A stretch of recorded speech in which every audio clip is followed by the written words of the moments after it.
Amfanin karate abu ne wanda yake a bayyane.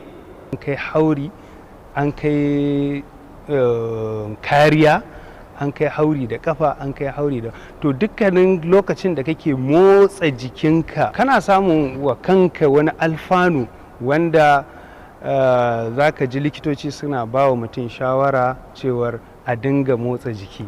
Wasan karate a ciki akwai koyar da gudu, akwai koyar da tsallake wani shinge, akwai inda yake koyar da kai kokarin ka ture wani abubuwa ne wanda yake da sassa daban-daban wanda idan ka shigo shi za ka ga yanda ɓangarorinsa suke daban-daban.